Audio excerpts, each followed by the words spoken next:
5 থেকে 7 মিনিটের মধ্যে একটি ডিভাইডেড পায়জামা কাটিং করে কিভাবে সেলাই করতে হয়, যারা নতুন তাদের জন্য ভিডিওটি খুব গুরুত্বপূর্ণ। আজকে দেখাবো ধাপে ধাপে ডিভাইডেড পায়জামা কাটিং এবং সেলাই কিভাবে করতে হবে এবং কোমরের রাবার কিভাবে আপনি মেপে জয়েন দিয়ে রাবারটি সঠিক মেজারমেন্টে লাগাইতে হবে। আজকের এই ভিডিওটি না দেখলে বুঝতেই পারবেন না এবং ধাপে ধাপে দেখাবো কাটিং এবং সেলাই সম্পূর্ণ। তো চলুন আমরা কাটিং এবং সেলাইটি দেখে আসি। সম্মানিত দর্শক, আসসালামু আলাইকুম। আপনি কি 36 থেকে 38 ইঞ্চি বডির জন্য ডিভাইডেড কাটিং করতে চান? কিভাবে কাটিং করতে হবে আজকে এ টু জেড দেখাবো। ডিভাইডেড কিভাবে সেলাই করতে হবে আপনি এ টু জেড আজকে এই ভিডিওর মাধ্যমে ভিডিওটি স্কিপ না করে ফুল ভিডিও দেখতে হবে, তাহলে খুব সহজেই এই ধরনের ডিভাইডেড কাটিং করে নিজেই ঘরে সেলাই করতে পারবেন।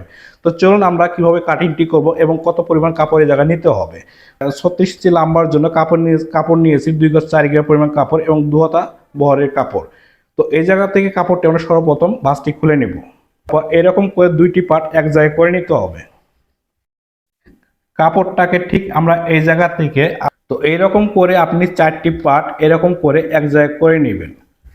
তো এই জায়গা থেকে আপনাকে মনে রাখতে হবে খোলা সাইডটি সামন দিকে রাখতে হবে, আটকানো সাইডটি আপনার দিকে রাখতে হবে। এই জায়গা থেকে আমরা এখন সর্বপ্রথম কোন জায়গা থেকে মেজারমেন্টটি করব করতে গেলে সর্বপ্রথম আপনাকে একটি মাপ করতে হবে। এই জায়গা থেকে উপরে কাপড় আঁকা বাঁকা থাকলে অবশ্যই একটি দাগ করে নেবেন। তো এই জায়গা থেকে রাবারের জন্য আমরা 2 ইঞ্চি পরিমাণ আরেকটি দাগ করে নিব। তো আমরা 2 ইঞ্চি পরিমাণে এই জায়গা থেকে রাবারের জন্য একটি দাগ করে নেওয়ার পরে আমরা এই জায়গা থেকে চলে যাব লাম্বার দিকে। লাম্বা নিব এটা আমরা 36 ইঞ্চি। তো 36 এর দাগ করে নিব এবং নিচে আমরা কাপড় 2 ইঞ্চি পরিমাণ বাতি রাখবো। তো এই জায়গা থেকে আমরা একটি মাপ করব। এই জায়গা থেকে আমরা নিব হাই দিব এটা 29 ইঞ্চি। তো 2 ভাগ করে 1 ভাগ নিব 14.5 ইঞ্চি। তো এই জায়গা থেকে আমরা একটি সোজা করে দাগ করে নিব। তো এই দাগটি করে নেওয়ার পরে আমরা এই জায়গা থেকে ডিভাইডেড কাটিং এর রানের লুজ কত দিব। 38 ইঞ্চি বডির ক্ষেত্রে আমরা এটা ডিভাইডেডের রানের লুজ দিব। তো এটা আমরা উপরে একটু রানের লুজ বেশি দিব। তো আমরা লুজ দেবো এটা 32 ইঞ্চি। তো 32 কে আমরা 2 ভাগ করে 1 ভাগ নিব 16 ইঞ্চি। এই জায়গা থেকে শেপ ডাউন দিব 2 ইঞ্চি পরিমাণ। তো এই জায়গাতে একটি মেজারমেন্ট করব আমরা। এই জায়গা থেকে আমরা বেলের মাপ উপরে নেব। তো এই জায়গা থেকে 14.5 আমরা এই জায়গা থেকে উপরে আমরা এই দাগটি 14.5 ইঞ্চি আমরা এই জায়গা থেকে দাগ করে নেব। তো 2 দাগ কম 14 ইঞ্চি আপনাকে দাগটি করে নিতে হবে। এই জায়গা থেকে আমরা নিব পাই লুজ দেবো আমরা 12 কে 2 ভাগ করে 1 ভাগ নেব আমরা 6 ইঞ্চি। আমরা সাইডে বাড়তি রাখবো 1 ইঞ্চি। তো এই জায়গা থেকে আমরা সোজা শেপ দিব না, সেক্ষেত্রে আপনাকে ডিভাইড কাটিং করতে গেলে এই জায়গা আপনি ভালো করে লক্ষ্য করে তো এই জায়গা থেকে আমরা ঠিক উপর দিকে এইভাবে আমাদের শেপ করে নিতে হবে। তো এইভাবে নিচে ফিটিং রেখে উপরে আপনার লুজ থেকে এরকম করে আপনি ডিভাইডেড কাটিং খুব সহজে করতে পারবেন। এই জায়গাতে আমরা যে দাগটি করেছি এই জায়গা থেকে বাড়তি মেজারমেন্ট দিয়ে আমরা কাটিং করব। এই জায়গা থেকে আমরা এই বেলের এই জায়গায় আমরা এখন একটি সাইডে একটি দাগ করে নিব। এই দাগটি অবশ্যই আপনি করে নেবেন। করে নেওয়ার পরে এই জায়গা থেকে আপনি এভাবে রাউন্ডটি করে নেবেন। তো হাইয়ের রাউন্ডটি অবশ্যই আপনাকে এরকম করে নিতে হবে এবং আমরা বেলে লুজ একটু বেশি দিয়েছি। তো এই জায়গায় একটু লুজটা বেশি হবে, সেই ক্ষেত্রে আমরা এটা লুজ দিয়ে কাটিংটি করব।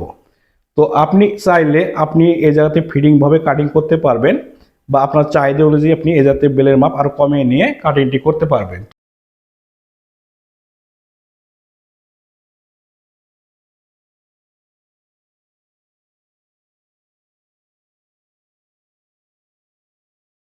তো সম্মানিত দর্শক, আপনারা দেখলেন একটি ডিভাইডেড কাটিং করা কত সহজ। তো আজকে এই ভিডিওর মাধ্যমে আপনি এ টু জেড দেখে খুব সহজে আমরা দেখাবো এই জায়গা থেকে সেলাই করে কিভাবে আপনি কাটিং করে সেলাই করতে পারবেন। তো চলুন আমরা সেলাইটি দেখে সম্পূর্ণ শিখে আসি।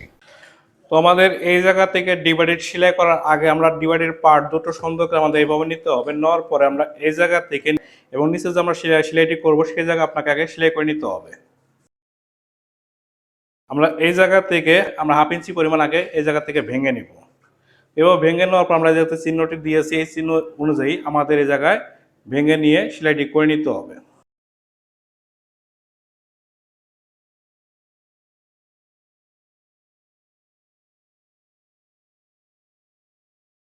এইভাবে সুন্দর করে আপনি ডিভাইডেডের নিচে ঠিক এরকম করে আপনি ব্লাউজের মতো করে 2টি সেলাই করে নেবেন।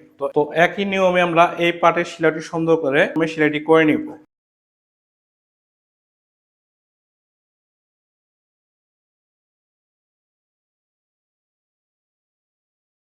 তো এভাবে সুন্দর করে আপনি সেলাইগুলো করে নেবেন। তো আমরা এই জায়গা থেকে এখন হাই জয়েন দেবো। হাইটি কিভাবে জয়েন দিতে হবে এই জায়গায় লক্ষ্য করে আপনি সঠিক নিয়মে হাইগুলো জয়েন করে নেবেন। তো এই জায়গাতে দুইটি পার্ট আমরা এক জায়গায় করে নেব এবং এই জায়গা থেকে আমরা এই জায়গাতে হাই মিল করে নিয়ে আমাদের সেলাই করে নিতে হবে এবং আপনাকে মনে রাখতে হবে 1 ফিট পরিমাণ আমরা এই জায়গাতে সেলাইটি ধরবো।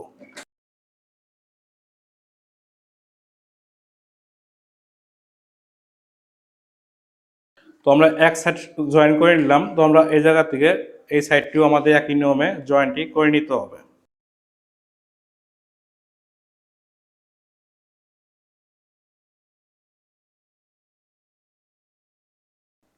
তো আমরা দুইটি হাই এই জায়গাতে জয়েন করে নিলাম। নেওয়ার পর আমরা এই জায়গা থেকে নিচে সেলাই করব এবং নিচে কিভাবে সেলাই করতে হবে এই জায়গা লক্ষ্য করতে হবে।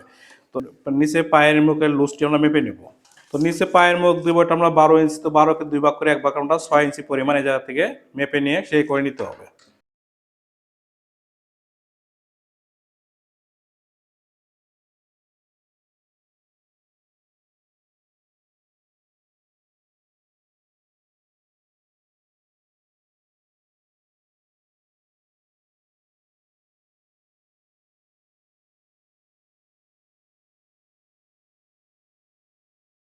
তো আমরা সুন্দর করে এরকম করে সাইড জয়েন্ট অবশ্যই আপনাকে দুইটি সেলাই সুন্দর করে এভাবে করে নিতে হবে। তো এই জায়গা থেকে আবার আমরা লাগার আগে আমাদের এই জায়গায় উপরে একটি সেলাই আগে করে নিতে হবে এবং 1/2 ইঞ্চি পরিমাণ অবশ্যই আমরা ভেঙে দিয়ে একটি সেলাই করে নিব।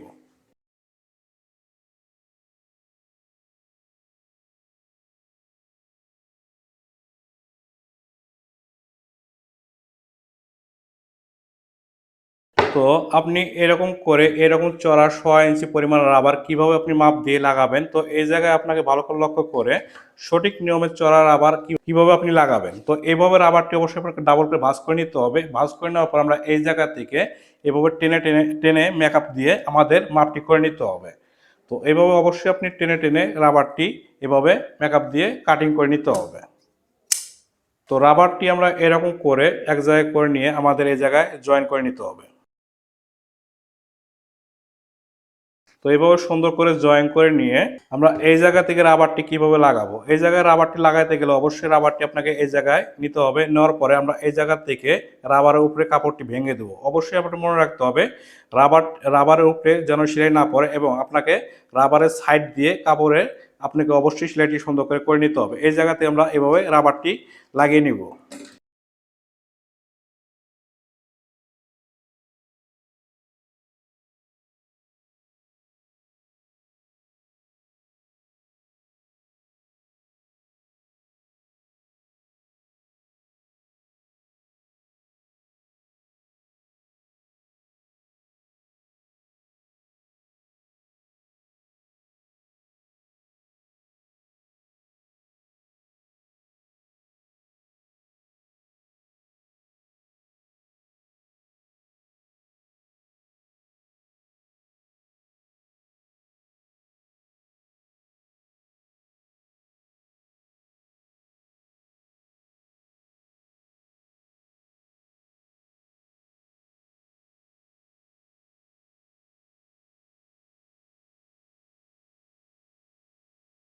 তো রাবারটি আমরা লাগিয়ে নেওয়ার পরে এভাবে রাবারটি অবশ্যই আপনাকে টেনে টেনে কাপড়টি সুন্দর করে মেকআপ দিতে হবে। অবশ্যই আপনাকে এভাবে রাবারটি টেনে নিয়ে এভাবে সুন্দর করে রাবারটি জয়েন করে নিতে হবে। তো আমরা এই জায়গা থেকে এখন রাবারের মাঝখানে একটি সেলাই আমরা করব এবং কিভাবে করব এই জায়গায় আপনি লক্ষ্য করবেন।